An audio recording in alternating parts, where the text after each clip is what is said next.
کل وزیر دفاع خواجہ آصف صاحب نے جب تقریر کی نیشنل اسمبلی میں تو ایسے لگتا تھا کہ ایک آگ لگ گئی. ان کے الفاظ کا چناؤ بھی بڑا سخت تھا. انہوں نے عمر ایوب صاحب کی بات کا جواب دیتے ہوئے ان کے دادا جنرل ایوب صاحب کا کہا کہ انہوں نے سب سے پہلے ماشورہ لگایا ان کی لاش نکال کے چوک میں لٹکا دینی چاہیے. اوبیسلی پھر اس کے بعد جو ہونا تھا وہ ہوا اور وہ آج بھی ہوتا رہا. یہ بھی گرما گرمی چل رہی تھی. دوسری طرف کشمیر والا ایشو بھی آپ کو پتہ ہے کل کیا ہوا, کس طرح گورنمنٹ ایک دم کیپیٹولیٹ کی, ان کے آگے بالکل لیٹ گئی اور بھول گئی کہ انہی مجموعوں میں جنہوں نے ایک police officer, young police officer کی شہادت کی, گولی ماری, پولیس آفیسر کو اٹھا کے پہاڑیوں سے نیچے پھینکا, اسسٹنٹ کمشنر کو برہنہ کر کے شلواریں لٹکا دیں, گاڑی چلا دی, اور باقی جائز مطالبات تو مانے, لیکن ساتھ ہی حکومت نے یہ وعدہ بھی کر دیا کہ ان میں سے کسی کی پروسیکیوشن نہیں ہوگی. یہ چیز بھی چل رہی تھی ساتھ ساتھ. پھر آج صبح بڑا کہ اور ڈیولپمنٹ ہوئی. جب سپریم کورٹ میں کیس چل رہا تھا یہ نیب امینڈمنٹ کیس, تو اس کے اندر اطہر من اللہ صاحب نے کہا کہ اس میں عمران خان پلینٹف ہیں, اس لیے ان کا سننا بہت ضروری ہے اور ان کے بغیر مقدمہ نہیں ہوگا, تو ان کو عدالت میں آنے کی بالکل آنا چاہے تو ان کا انتظام کرنا چاہیے. نظر آ رہا تھا کہ 2-3 باری ان کو بلاک کرنے کی کوشش کی. چیف جسٹس صاحب کے ویوز ڈیفرنٹ تھے فائزہ صاحب کے, بٹ الٹیمیٹلی یہ ایگری ہو گیا کہ وہ ویڈیو لنک پہ پرسوں بات کریں گے, عدالت میں آئیں گے, مطلب کہ عدالت کے سامنے وہ ہوں گے. اور بلکہ جب آرڈر لکھواتے ہوئے چیف جسٹس صاحب نے یہ بھی واضح کیا کہ ان کی جو وکیل تھے خواجہ حارث, ان کو بھی بلا دیا گیا ہے, لیکن انہوں نے کہا اس کا مطلب یہ نہیں ہے کہ عمران خان ایڈریس نہیں کر سکتے. تو یہ ایک بڑی دلچسپ سچویشن اس لیے بن گئی ہے کہ اس وقت صورتحال یہ ہے کہ مین سٹریم میڈیا میں نہ پکچر چلتی ہے, نہ ان کا کوئی بیانیہ اس طرح چلتا ہے, ان کی کیا کہتے ہیں تقریر, یا ان کو ڈائریکٹلی وہ نہیں سنائی جا سکتی. اب لائیو سٹریمنگ ہو رہی ہے اس کیس کی. کیا ہوگا؟ کیا اس دن سپریم کورٹ لائیو سٹریمنگ کرے گی یا نہیں کرے گی؟ کیا اس دن کوئی ٹیکنیکل گلچ تو نہیں ہو جائے گا کہ اچانک ویڈیو لنک ڈسٹرب ہو جائے؟ کیا گورنمنٹ اس پہ کوئی کلیئر سٹانس لے گی یا نہیں لے گی؟ اس پہ بھی بات کریں گے. آج یہ بڑا ہی سینسٹیو ایشو ہے بیکاز سڈنلی بہت سے لوگ کہہ رہے ہیں کہ شاید ٹائمنگ آف دا کیس اور پھر یہ حکم شاید یہ بھی جوڈیشل پش بیک کا حصہ نہ ہو جو کہ اس وقت نظر آ رہا ہے. یہ چیزیں, اور اس کے علاوہ پرائیویٹائزیشن کے اندر بہت سے بحث ہو رہی ہے کہ جی 2 فائنانس منسٹر لڑ رہے ہیں آپس میں. تو ہم نے سوچا اس سے موسٹ ریلیونٹ آدمی جو ہیں, شخصیت جنہوں نے پرائیویٹائزیشن میں بھی کام کیا ہے, جو کل اسمبلی میں جنہوں نے آگ بھی لگائی, اور جو ان تمام چیزوں پہ باتیں بھی کر سکتے ہیں, جو جانتے ہیں اسٹیبلشمنٹ عمران خان کے درمیان میں کیا ہو رہا ہے کیا نہیں ہو رہا, انہی سے بات کر لیجیے. اور آج ہمیں جوائن کر رہے ہیں خواجہ آصف صاحب, فیڈرل منسٹر ہیں اپنے, ڈیفنس منسٹر ہمارے. خواجہ صاحب یہ بتایا, آج بڑی انٹرسٹنگ ڈیولپمنٹ ہوئی ہے. سپریم کورٹ میں کیس لگا ہوا تھا, یہی نیب امینڈمنٹ جو آپ لوگوں نے کی تھی نیب لاء کی, اس کو چیلنج ہوا ہوا تھا, اس کی اپیل چل رہی تھی. آج پھر وہاں پہ انہوں نے اب کہا ہے کہ پرسوں 16 کو عمران خان, کیونکہ وہ اس میں کمپلیننٹ ہیں, ان کو ویڈیو لنک پہ لنک کیا جائے گا, وہ عدالت سے بات کریں گے, سب کچھ ہوگا. اس وقت ملک میں آپ کو پتہ ہے ویسے ویژول بھی نہیں دکھائے جا سکتے, ان کی فوٹوگراف بھی نہیں چلتی. اب یہ لائیو سٹریمنگ ہو رہی ہے کیس کی. تو یہ اب پھر گورنمنٹ کا اس میں کیا ہوگا؟ کیا اس دن لائیو سٹریمنگ روک دی جائے گی؟ کیا لائیو سٹریمنگ چلے گی؟ بیکاز انٹرسٹنگ ٹائمنگ ہے. آج آپ کو پتہ نہیں آپ نے دیکھا تو نہیں, بڑی بحث ہوئی ہے کورٹ میں. جسٹس اطہر من اللہ صاحب نے شروع کیا. انہوں نے کہا کہ اس مقدمے میں ان کی جانب سے درخواست دی گئی تھی تو ان کو سننا چاہیے, اور اگر وہ عدالت میں پیش ہونا چاہتے ہیں تو الزامات کرنے چاہیے. اچھا, چیف جسٹس کا لگتا تھا کوئی ڈفرینس آف اوپینین ہے. وہ کہہ رہے تھے قانونی معاملہ ہے, اس معاملے کو قانون تک رہنا چاہیے. پھر انہوں نے کہا کہ جی یہ کیس ذاتی حقوق کا نہیں ہے, کیا پھر تمام مقدمات میں لوگوں کو ایسی رسائی ملنی چاہیے؟ اس پہ پھر اطہر من اللہ ان کو جواب دے رہے تھے کہ نہیں, وہ پلینٹف ہیں, ان کے بغیر کیسے ہوگا, ان کو حق ملنا چاہیے.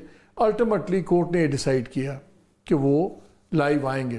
تو پھر یہ تو نہیں, آپ کا خیال ہے کہ ڈرنا چاہیے ہمیں؟ نہیں, میں تو پوچھ رہا ہوں بیکاز ابھی تک تو گورنمنٹ الاؤ نہیں کرتی نا, ان کا نام نہیں چلتا, فوٹو نہیں چلتی. مجھے تو ابھی پتہ لگا ہے, it's up to the government to decide. میں اس میں کوئی اپنا اوپینین دے کے نہ ان کا ڈیسیژن جو ہے وہ پری ایمپٹ نہیں کرنا چاہتا. جو ہے اچھا نہیں لگے گا کہ میں ٹی وی پہ بیٹھ کے اوپینین اپنا دے دوں. اگر مجھ سے پوچھا گیا تو میں اپنا اوپینین ضرور دوں گا, لیکن غیر ضروری جو ہے اوپینینز میں دیتا بھی نہیں ہوں. تو آپ کے خیال میں تو پھر ویسے کیوں نہیں، پھر ویسے بھی چلتی رہے، پکچرز چلنے چاہیے، بیانات ان کی دیکھیں آواز اگر کے چلنے چاہیے۔ عدالت کہے گی لائیو سٹریمنگ کریں ہمارے، تو بالکل عدالت کا پھر احترام ہے۔ یہ میرا خیال ہے عدالتی سسٹم جو ہے ہمارے اس دور میں جو ہے، یہ اس الیکشن میں اور اس سے پہلے پی ڈی ایم کی حکومت میں میرا خیال ہے عدلیہ کی آزادی پہ کہیں بھی ٹریس پاس نہیں ہوا، کوئی ایسی بات نہیں ہوئی کہ عدلیہ کی آزادی جو ہے وہ ہماری حکومت کے ذمہ لگتی کہ انہیں ٹریس پاس کیا ہے۔ اس طرح ثاقب نثار نے اور کھوسہ صاحب نے اور بہت سے ججز نے جو روایات وہ چھوڑ کے گئے ہیں، میرا خیال یہ ان روایات سے ایک بہت ہسٹورک ڈپارچر ہے کہ یہ چیزیں جو ہے پرسو کی جا رہی ہیں اور حکومت ان کو الاؤ بھی کر رہا ہے۔ اچھا، میں نے دو چار بڑی سیریس باتیں آپ سے کرنی، لیکن کل آپ کا جو آؤٹ برسٹ تھا اسمبلی میں، آپ کی تقریر نے ایک کنٹروورسی کھڑی کر دی۔ لوگ کہہ رہے ہیں دیکھیں ان کو اس طرح کا لہجہ استعمال نہیں کرنا چاہیے تھا، اس طرح کی باتیں کرنی چاہیے تھی، اتنے سینئر پارلیمنٹیرین ہیں، ان کو اس طرح لاشیں نکال کے لٹکا دو، یہ کر دو وہ کر دو۔ آپ نے تو کل اپنے اسپیکر کو بھی رگڑ دیا ہے، خیر تھی اتنا غصہ؟ نہیں، غصہ کوئی نہیں تھا، I was just setting the record straight. تاریخ جو ہے اس کے حوالے جب دیے جائیں، آرٹیکل 6 کی جب بات کی جائے تو آرٹیکل 6 کی جہاں ذکر آتا ہے وہاں پھر پھانسی لگانے کا بھی ذکر آتا ہے، کیپٹل پنشمنٹ کا بھی ذکر آتا ہے، آٹومیٹکلی بات ہے نا، اس کی کیپٹل پنشمنٹ اس کی سزا ہے۔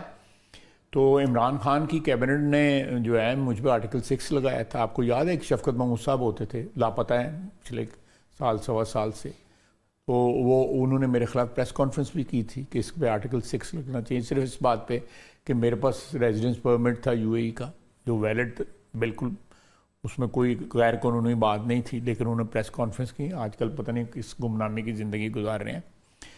تو اگر یہ آرٹیکل 6 کی جب بات ہوگی تو اس کی ایک نیچرل جو ہے کنٹینیوشن جو ہے وہ یہ بنتی ہے کہ پھر سزائیں کیا ہوں گی۔ یا تو آرٹیکل 6 انہوں نے ڈیمانڈ کیا ہے نا، اپوزیشن نے ڈیمانڈ کیا ہے، میں نے نہیں ڈیمانڈ کیا، تو اس کا ایک نیچرل ری ایکشن تھا کہ پھر یہ اگر یہ آرٹیکل 6 لگنا ہے، جن لوگوں نے یوزرو کیا کانسٹیٹیوشن ایبروگیٹ کر کے، ان لوگوں کے خلاف لگنا چاہیے، بالکل لگنا چاہیے، میں بالکل، اور سٹارٹ وہ ہے پھر ایوب خان سے سٹارٹ ہوگا۔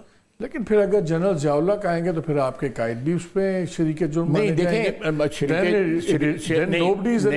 میں میری بات سنیں، آپ بالکل صحیح کہہ رہے ہیں، شریک جرم جو ہے ایوب خان کے بھی بہت سے لوگ تھے، ٹھیک، بالکل ایوب خان کے بھی بہت سے لوگ تھے، لیکن دیکھیں اس میں جب یہ نوبت آئے گی تو بالکل جو شریک یا کمپلیسز جو ہیں سارے دے آل بی نواز شریف صاحب بھی شریک جرم تھے ضیاء اللہ کے؟ نہیں، میرے نہیں خیال کہ نواز شریف ہیلڈ اینی کی پوسٹ جہاں پہ ڈیسیژن میکنگ تھی، there was no decision making. اگر ایک لیگل سیٹ اپ میں نہیں، لیگل سیٹ اپ میں ہونا جو ہے ایک علیحدہ بات ہے، لیکن ڈیسیژن میکنگ میں شامل ہونا ایک بڑی کمپلیٹلی ڈفرنٹ بات ہے۔ Decision making was being done by general Zia and general Chishti and no one else, simple as that.